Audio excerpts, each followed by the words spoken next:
Bismillah ar-Rahman ar-Rahim. As-salatu was-salamu alayka ya Sayyidi ya Rasulullah. Assalamu alaikum wa rahmatullahi wa barakatuh. Yes, it's Muhammad Shafiq. I'm back for British Muslim TV's Questions program. Our very first program in Ramadan 2025, wherever you are around the world. Assalamu alaikum. We hope you're well. Ramadan Mubarak from me and the whole team here at British Muslim TV. I hope the month is filled with blessings and rahmah and an opportunity to experience just for a few seconds what life is like for those who are deprived of food and water in some of the most destitute parts of the world.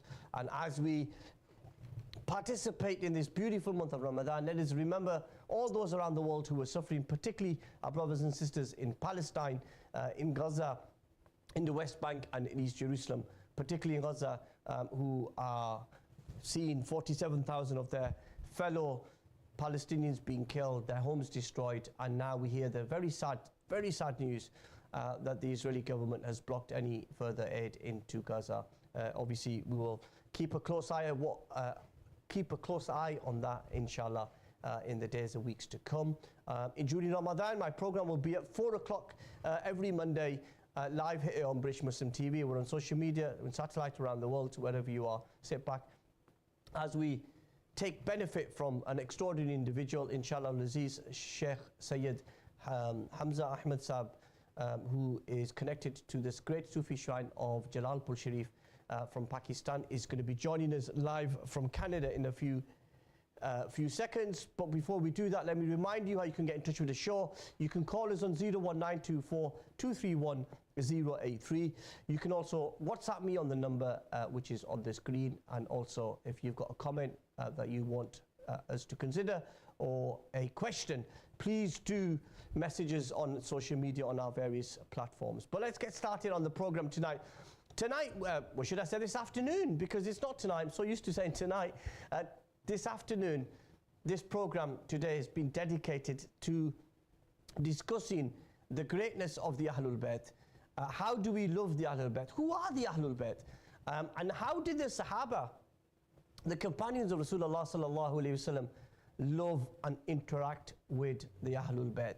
And what is the responsibility of us 1400 years on towards the family of Rasulullah sallallahu alaihi wasallam? And who is included in this concept of the Ahlul Bayt?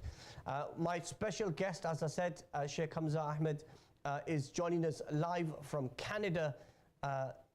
Jazakallah Qibla Shah Saab for joining us. Assalamu alaikum wa rahmatullahi wa barakatuh. Sayyidi, thank you so much, Sayyidi, for joining us. I'll just sit right in the middle there so I can see you. First of all, first question, Ramadan. We've had big debates here in the UK.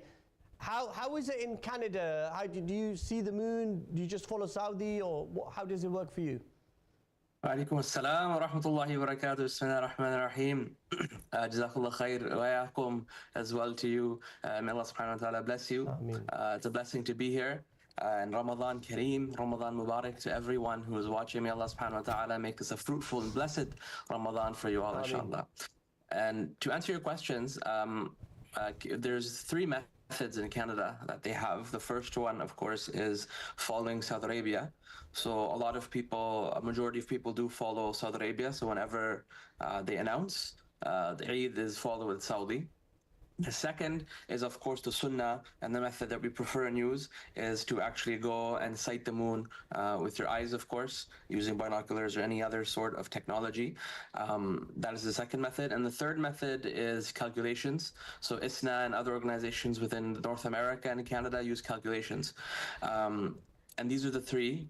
Canada has about 6 time zones, so there is some complicated things that go on in Canada. So for example, if someone is trying to sight the moon, it might be 2 a.m. almost, or 1 a.m. in another part of Canada, so they might not know if they should fast or not. So there is some confusion, but alhamdulillah, the ulama are actually getting together currently from UK ulama, Pakistan ulama, and actually from Turkey.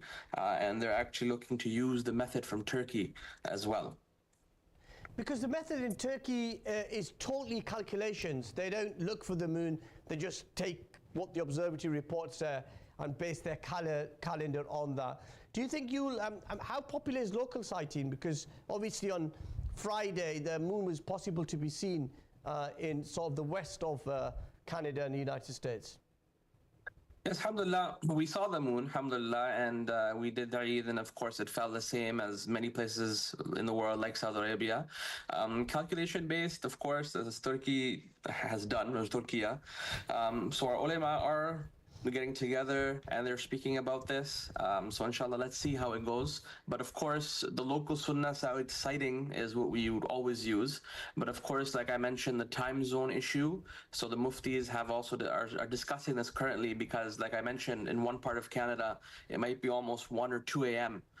So people might not know if they have to fast or not. So we have to also think about these things and not even make our deen hard and make it difficult for the people who are in those regions who might not be able to properly fast or know to fast, or if it's Eid or not, or if it's a Sadr Ramadan or not. So these are the things that I know currently that they're working on. So inshallah, may Allah bring khair and barakah in it, inshallah. I mean, you were on my show a couple of years ago, I think, at least, and we talked about the sort of great Sufi shrine of Jalalpur Sharif, which is, you're one of the sons of Jalalpur Sharif. I want to talk today very much about the Ahlul Bayt, alayhi salam. Tell us, first of all, who are included, who are the Ahlul Bayt, and who is included in the Ahlul Bayt? Alhamdulillah, that we see in the Quran Kareem in Surah Ahzab, verse 33, Allah subhanahu wa ta'ala mentions that impurities is removed from the Ahlul Bayt, and of course purity is given to them. So we see that our mashayikh and the ulama, ikram, and many of the muhaddiseen have mentioned that these pure, the Quran Kareem that mentions in Surah Ahzab, the pure impurities that are taken away are from that we say in Urdu, the Panchtan Pak, as well as the Azwaj of Rasulullah sallallahu alayhi wa sallam. So Sayyidina wa Habibina Muhammad Rasulullah sallallahu alayhi wa sallam, Sayyida Fatima al-Zahra salamullah alayha wa alayhi salam, Sayyidina Mawla Ali karamallahu wajh al-Kareem, Sayyidina Hassan wa Hussein alayhi salam, and of course the Azwaj of Rasulullah sallallahu alayhi wa sallam. So that verse of the Quran Kareem in the Surah Ahzab in verse 33, for the impurities is specifically for those part of the Ahlul Bayt. And then, of course, if you look at what the Muhaddiseen have mentioned of the words of Ahlul Bayt, the people from the house of Rasulullah sallallahu alaihi wasallam, it's all of the descendants of Rasulullah sallallahu alaihi wasallam through Sayyidah Fatima al-Zahra all the way up till today. Yeah, and you mentioned the Azwaj Mutahharat, the mothers of believers. There is some confusion, is there or isn't there? The blessed wives of Rasulullah sallallahu alaihi wasallam are included, a part of the Ahlul Bayt. Well, alhamdulillah, the Quran Kareem mentions they're our mothers. So if they're the mothers of, for example, the Sadat, like myself, then of course they'll be included in the Ahlul Bayt. And that is our aqidah of Ahlul Sunnah wal Jama'ah, is that we believe our mothers of the believers and the Azwaj of Rasulullah sallallahu alaihi wasallam are included in this blessed household, of course. Yeah, and we've got 50 minutes, so hopefully, inshallah, we'll be able to explore this in a bit more detail. But you get today's concept where there is friction, or people make friction between the Sahaba and the Ahlul Bayt, or the Azwaj Mutahharat and the Ahlul Bayt. Just explain, what was the relationship like between, for example, Sayyidah Aisha, salamun alayha, with Sayyidah Fatima Zahra, salamun alayha? Subhanallah. The relationships that we've seen of the Azwaj of Rasulullah and Ahlul Bayt, of course, are as one.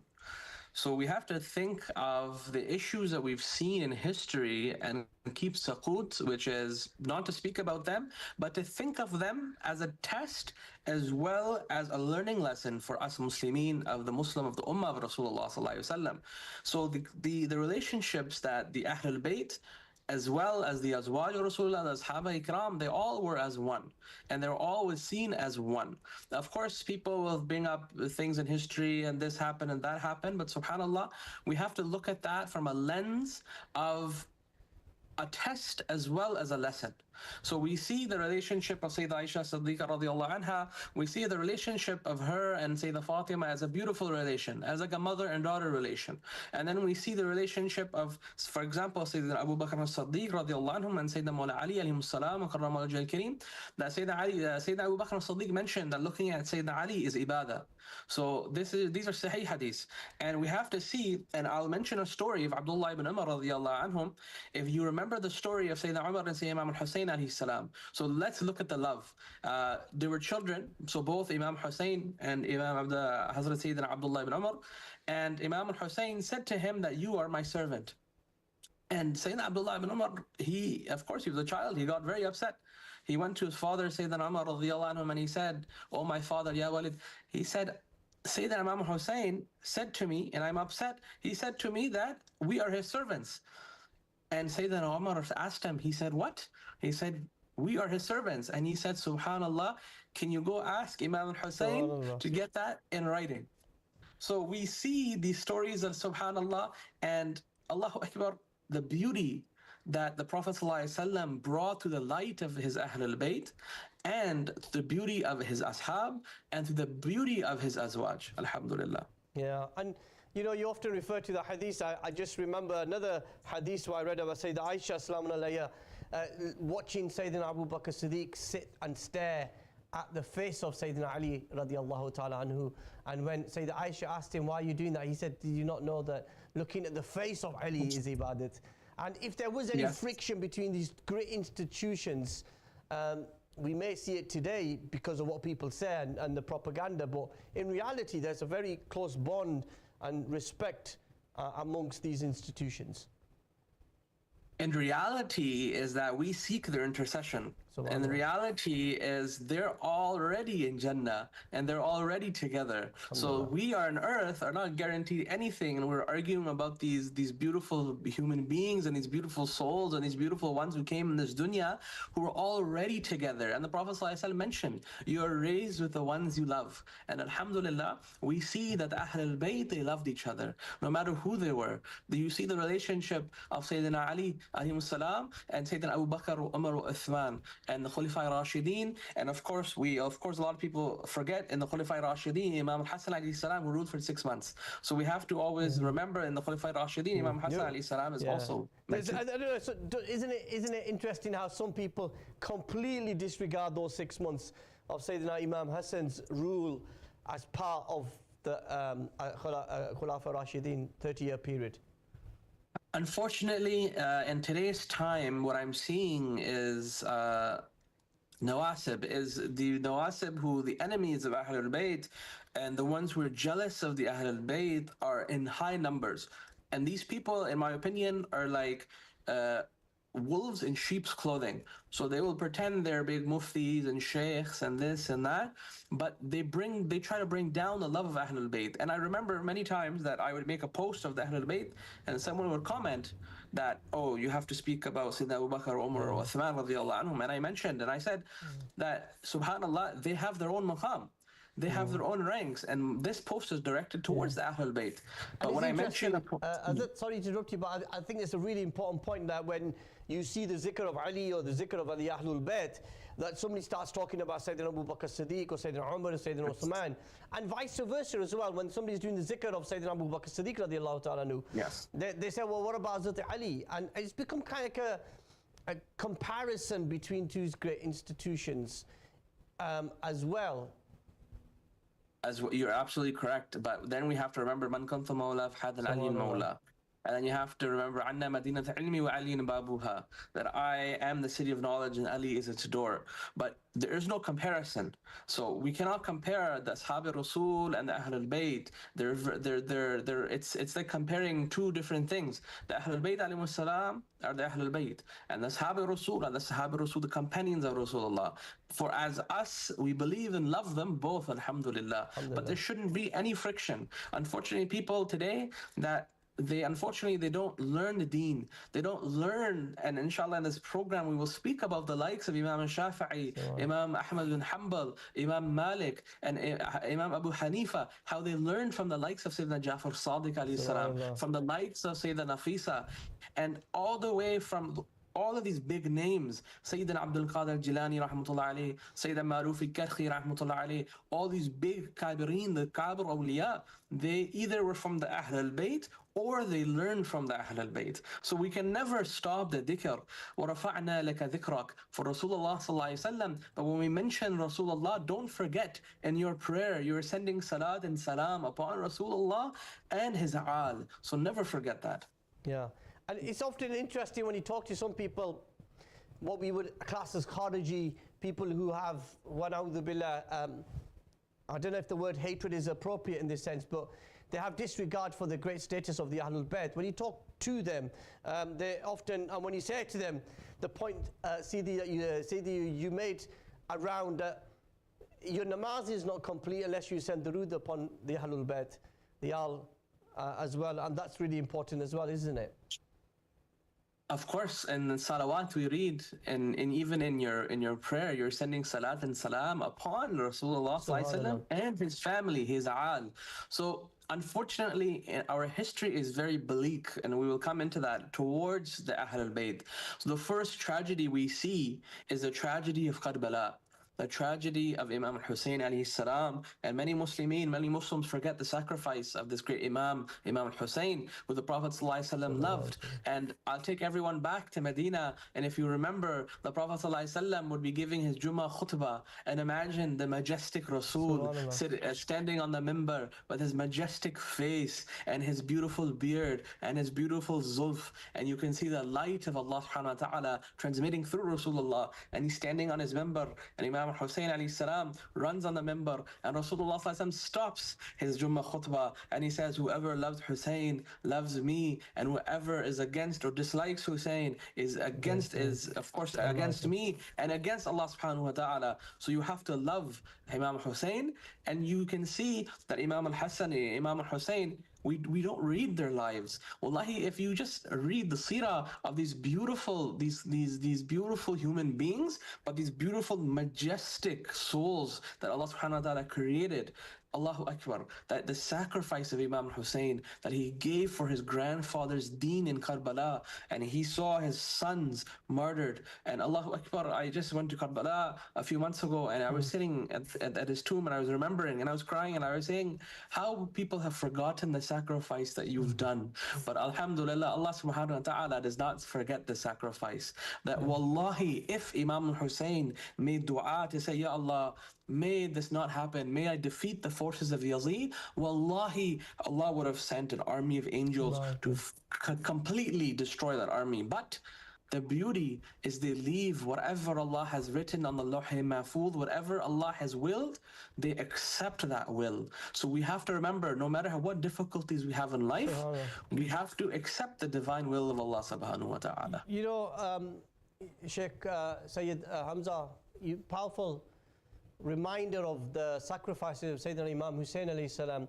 But there is an important point is there within that the blessed Ahlul Bayt were all often the very first to sacrifice themselves, their families, their wealth for the deen of their beloved grandfather. Tell us a bit about that.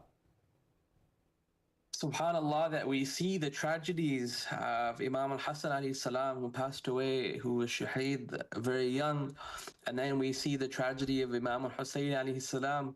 So right now I'm thinking, imagine how the Rasul felt when he was told that his beloved would be murdered by his own ummah. So let's not forget, these people were not from the kuffar, these people were not non-Muslims. They were also making salah on the plains of Karbala. They were also thinking of Allah on the plains of Karbala. They were also sending salat and salam on the plains of Karbala, but they took off the head of the head of the ummah, of the king of the universe, of their prophet of this ummah, Rasulullah sallallahu alaihi wasallam. So remember, if they are praying in Karbala, then imagine today's Muslimin, that subhanallah, the sacrifice of the Ahl al-Bayt. And people say, and awliya have mentioned, that every Sadat, every member of Ahl al-Bayt will have to go through sacrifice to follow in the Sunnah of Imam al-Hussein alayhi salam, no matter if indirectly or directly. So then in this program, inshallah, we will also mention and talk about the beautiful, luminous soul of Sayyidina al-Musa al-Qadham alayhi salam,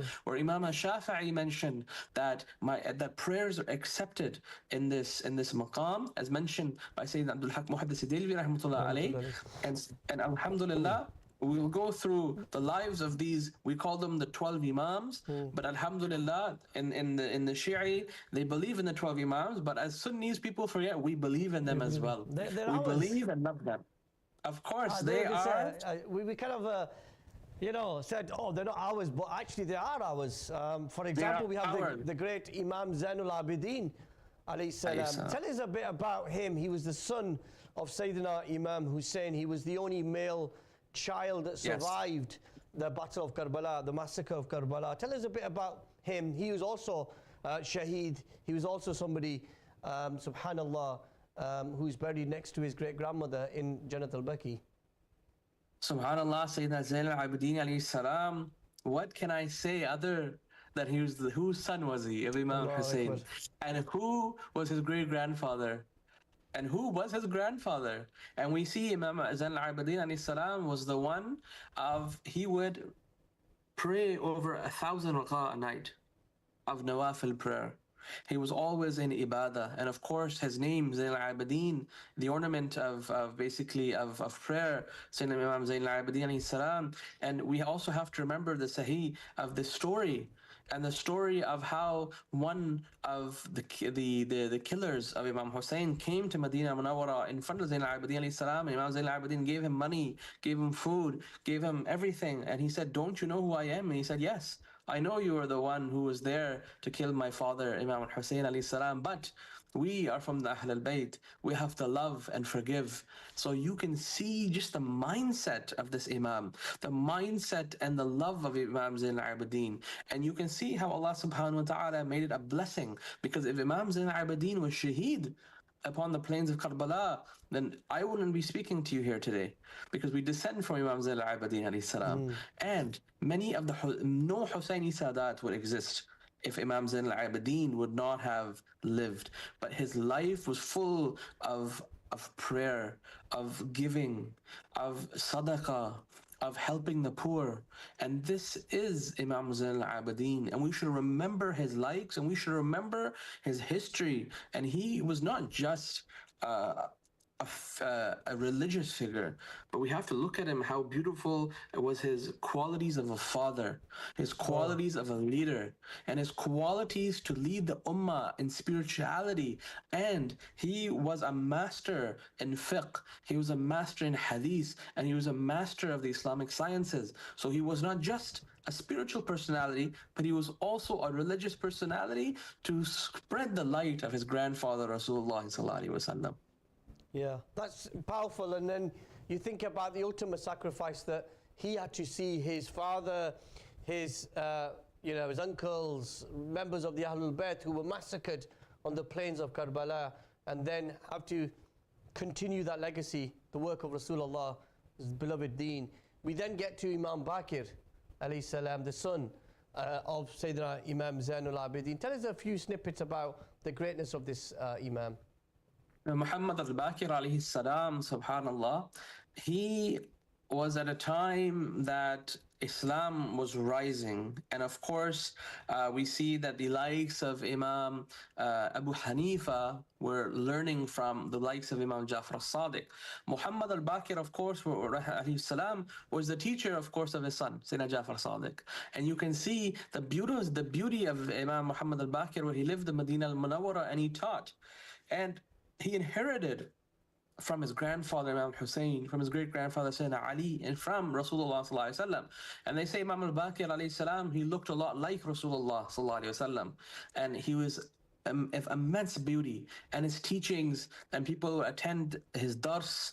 And he was at a time where a pivotal time in Islam, where Islam was spreading throughout the world, and Muhammad al-Baqir alayhi salam's name was spreading also throughout the Islamic empire and throughout the ummah. So the likes of Imam al-Baqir, then we see Imam Jafar al-Sadiq alayhi salam. So Imam Jafar al-Sadiq, he made a big impact to this ummah. And of course, his father, subhanallah, but Imam Jafar al-Sadiq was the one who Imam Abu Hanifa said, if I was not kept in the company of this great Imam, I would have been destroyed. So Imam Jafar al-Sadiq alayhi salam was the teacher of our Imam of our fiqh, Imam Abu Hanifa, radiallahu anhu. I was just going to say, but also in, I'm Naqshbandi, follow Gamgol Sharif, Yes. and in our tariqah, Imam Jafar Sadiq comes in our sajra. So he's prominent in the Naqshbandi as well as, Qadri as well. Yes, so the Naqshbandi tariqah, of course, inherits. So there's 41 turuq, and the 41 turuq, the one tariqah inherits from Sayyidina Abu Bakr as-Siddiq, radiallahu anhu, and the 40 tariqah inherit from Sayyidina Mawla Ali alayhi salam.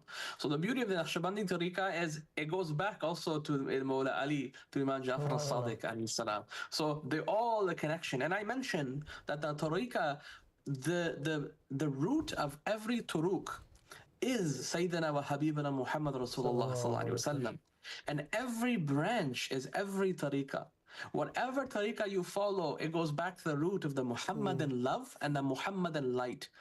So to enter in the light of the Muhammad Rasulullah, you have to love and go through his Ahlul Bayt. And you have to love his companions. You have to love his azwaj. When you love someone or you love something, everything associated with that person, you have to love. So for us, and being from Ahlul Sunnah wal Jama'ah, we love everything associated with Rasulullah, no matter what it is. Even us, whatever Rasulullah would step on, we would love. Whatever he would touch, we would love. And this is the barakah and blessings of Rasulullah. So you can imagine his blood. And then I'm going to go to a very beautiful personality, Imam al-Musa al-Kadhim alayhi salam. And I will request every viewer to just read upon their life. And inshallah, we're coming out with a book upon their life. And I would say in the 12 Imams that one of the most tested Imams was Sayyidina al-Musa al-Kadhim alayhi salam. And Imam Shafi'i mentioned, and Imam Sayyidina Abdul Haq Muhaddis al-Dalvi rahmatullah mentions this, that Imam Shafi'i said that the prayers are accepted at the maqam of Sayyidina Musa al-Kadhim alayhi salam.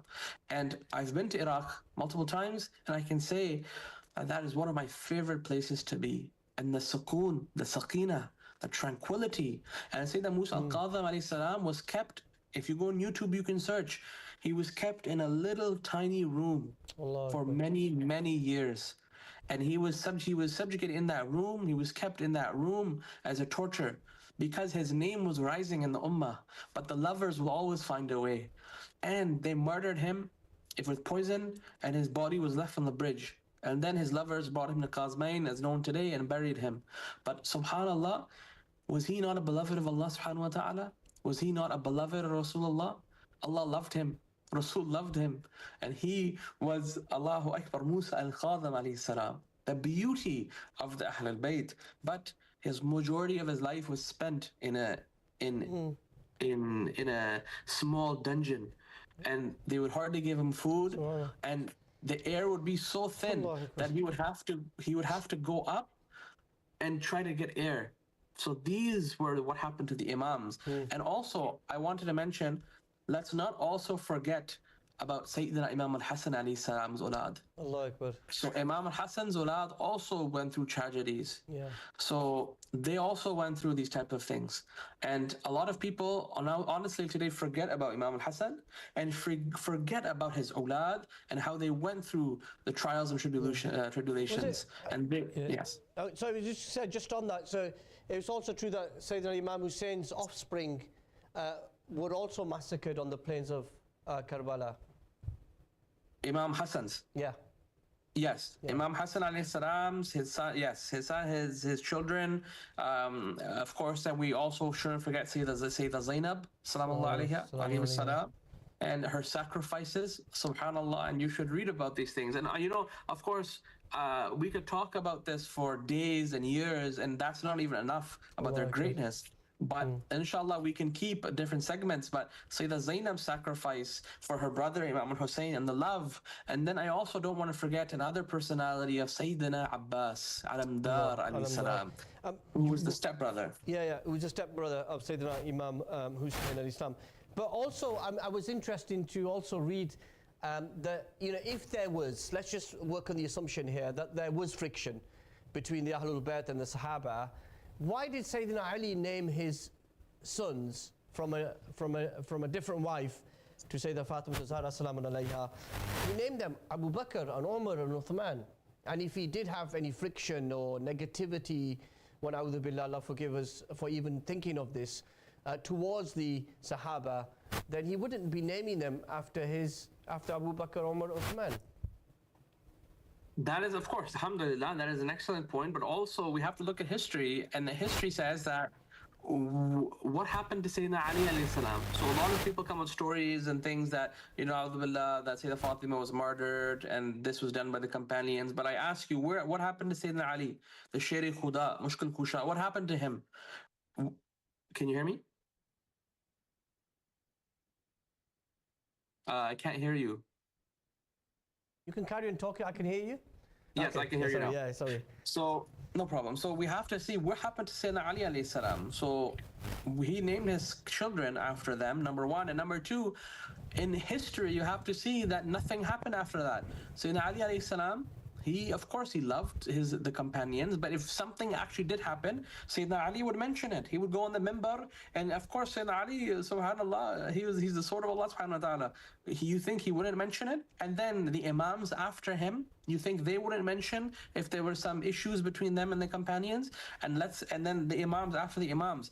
Let's look at Sayyidina Shaykh Abdul Qadir Jilani. Let's look at Sayyidina Maruf Karhi. Let's look at Sayyidina Junaid al-Baghdadi. Let's look at Sariya Sakhati.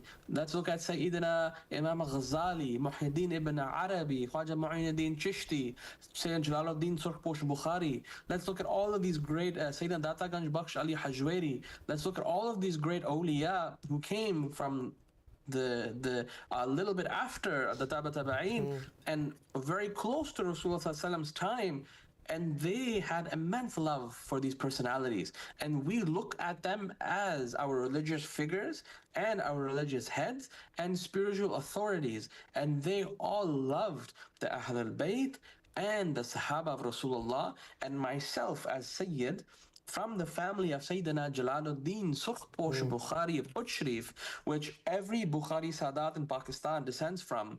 The biggest majority of Sadat in Pakistan descend from Sayyidina Jalaluddin Surkhposh Bukhari. What was his aqidah? His aqidah was Ahl Sunnati wal Jama'ah, number one. And number two, he loved Sayyidina Abu Bakr, Umar, Uthman, and Mawlana Ali alayhi salam. And he was on Tariqa Surwardiyya. So we have to see that our ancestors followed this way.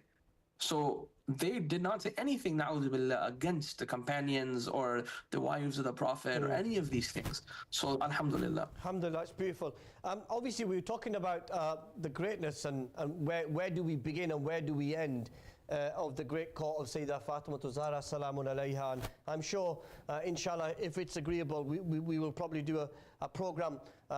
It's coming up to the 3rd of Ramadan, which was the day she passed from this dunya. Yes. So it's important for us to discuss that. I was listening to a lecture from Dr.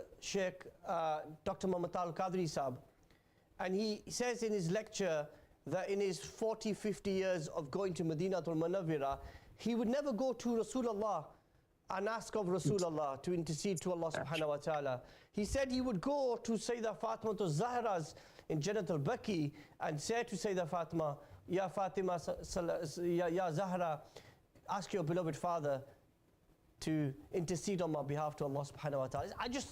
It really shocked me personally. I don't know how, I'm sure you've heard this as well. I don't know if you want to share your reflections. SubhanAllah, I actually do the same thing, but I add one more thing. So I actually go first to Sayyidina Amir Hamza radiallahu anhu. So when I enter Medina al-Munawwara, I don't visit Rasulullah first. I first go to Sayyidina Amir Hamza.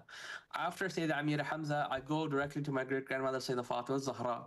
After Sayyidah Fatima Zahra, and then I present and I say, Ya Sayyidah Fatima, oh my grandmother, may you present me in front of Rasulullah sallallahu alaihi wasallam. And may Allah forgive me for your sake. because this whole ummah on the day of judgment will lower their eyes when you come on the day of Yawm al-Qiyamah and you walk. The whole ummah will lower their gaze, and you can imagine the beauty and the majestic power of this beautiful woman of Islam and this beautiful mother of Imam Hassan and Hussein, and the beautiful daughter of Rasulullah, and how, subhanallah, the first qutb of Islam was Sayyidah Fatima al-Zahra, salamullah alayha.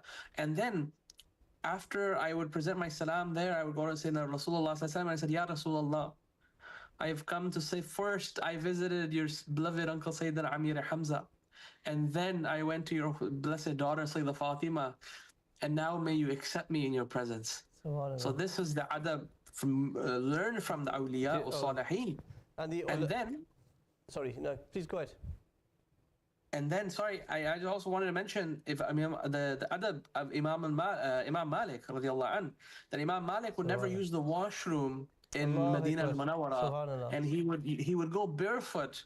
So I remember I was in Medina al-Munawwara a few months ago, and in December, and I remember I was walking towards the Mawaja Mubarak of Rawda Rasulullah sallallahu alaihi wasallam, and people were purposely giving salam and shouting and screaming, and then I remember the likes of Imam Malik who would just look down, and they would be cautious of every breath they would take in Medina al-Munawwara. So we should remember, we shouldn't fight people and say, oh look, these people don't believe in us and this and that. Whatever happens, but just go to Medina al-Munawwara with an empty heart, and Rasulullah sallallahu alaihi wasallam will fill your heart, and go with the immense amount of adab and love.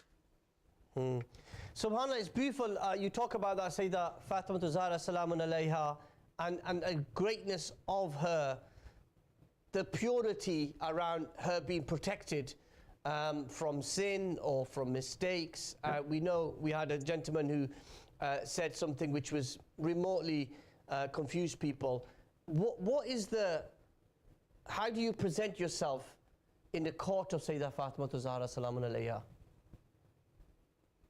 Subhanallah, you present,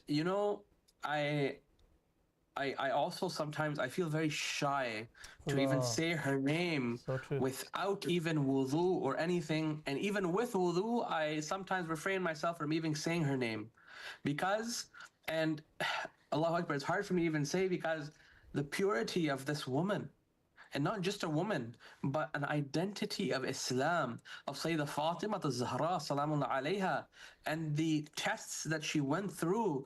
And she was Finaf al-Rasul. She was annihilated in the love of her father, and she was the first one to pass away after Rasulullah sallallahu alayhi wasallam. And then we have to remember Imam al-Hassan and Hussein. Imagine, they've just lost their young mother, and they have to go through life and get married and have children, and on their last breath of both of their lives, they remember and they see their mother calling them, and they see. So on the plains of Karbala, you can imagine that Rasulullah sallallahu alaihi wasallam was calling Imam al-Hussein and saying that you will, inshallah, your next visit and your next meal and your next moment will be with us, with your grandfather, with your father, and with your mother. So the ummah unfortunately has forgotten the likes of these people. We are running after dunya. We're running after wealth. And first I'm talking to myself, because I'm the biggest sinner amongst everyone watching. But we have to remember these likes.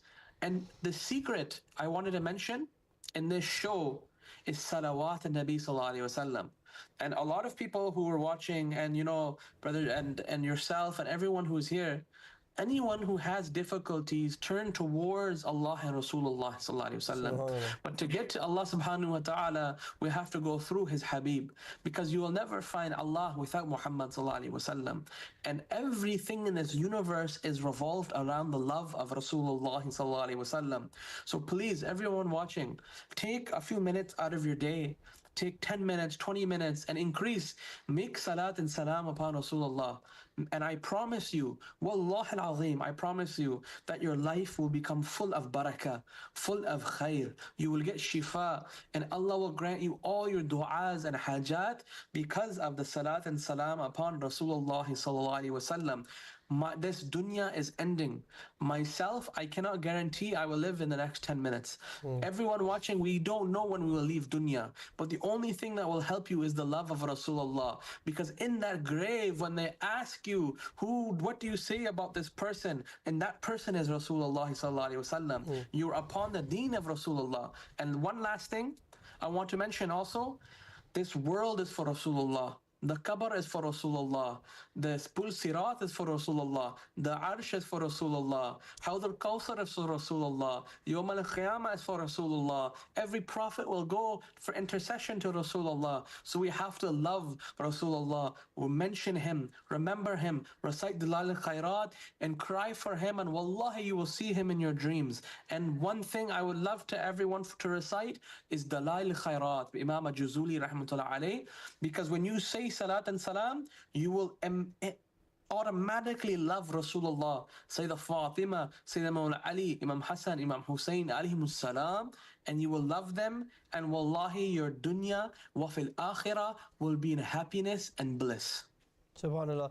And when you reflect on these great personalities and how important it is in the deen, you mentioned the salawat, but also namaz as well, where you send durood upon the Prophet sallallahu alaihi wasallam and his beloved family. How do we connect ourselves? You know, because I don't know, if you think about, so let's just mention the groups, the Jubandi community or the Salafis. Very rarely would you hear the zikr of the Ahlul Bayt from them people. And I'm not saying that's a uniform approach across the board, but in recent years we have started to see the revival of the love of the Ahlul Bayt within those communities.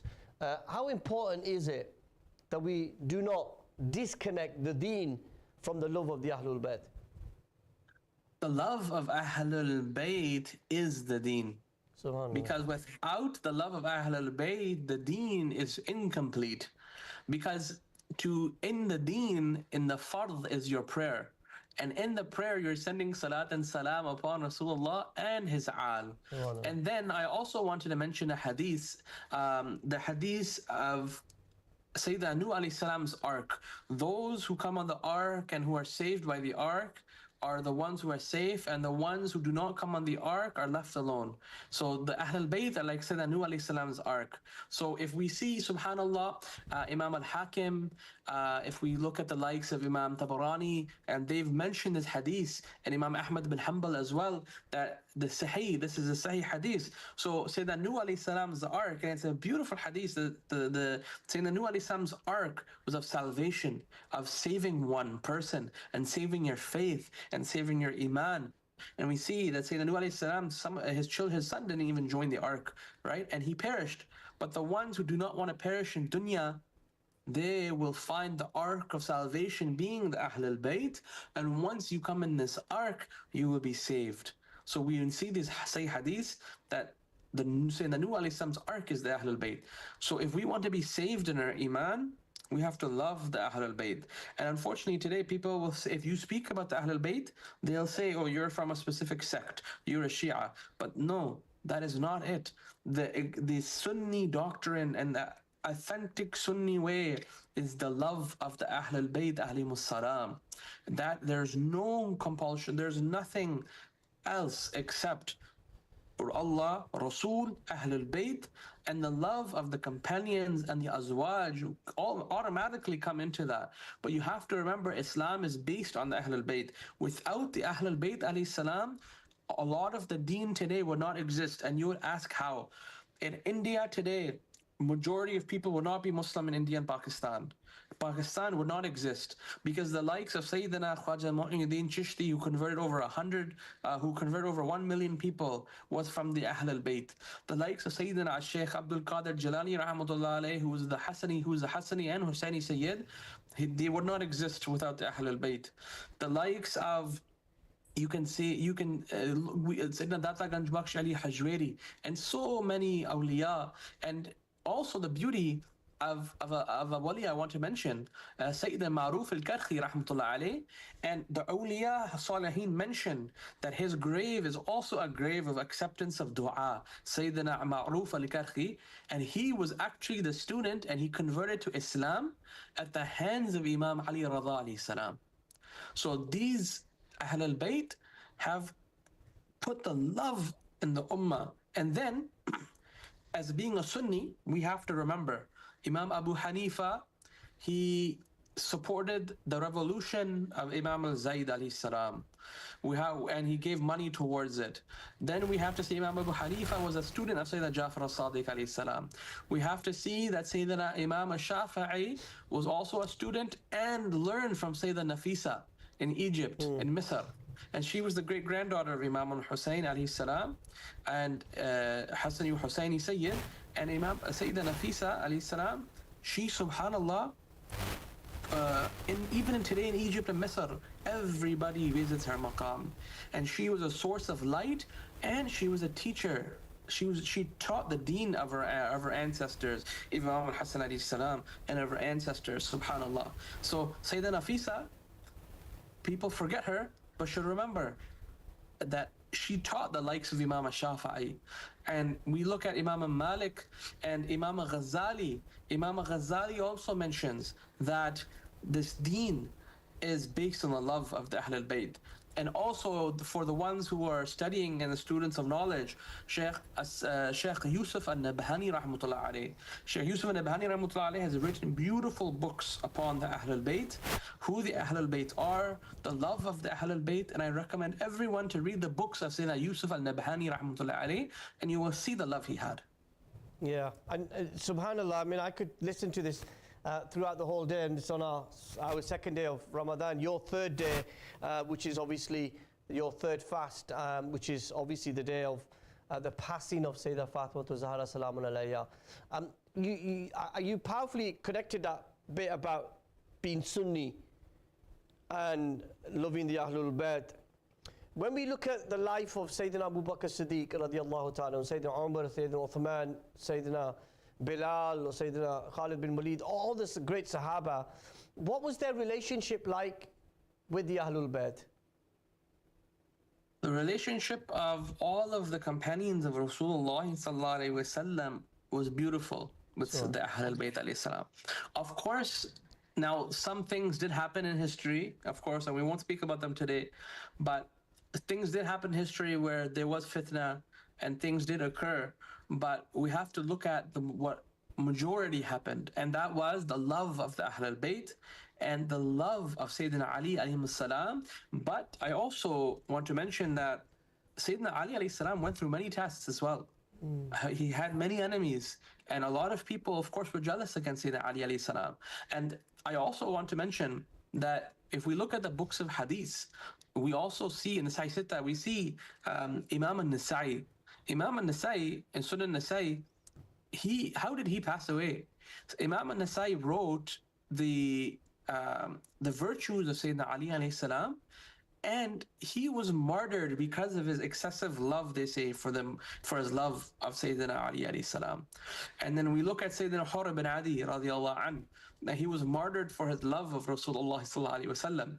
And so many of in this ummah were martyred because of the love they had for Sayyidina Mawla Ali.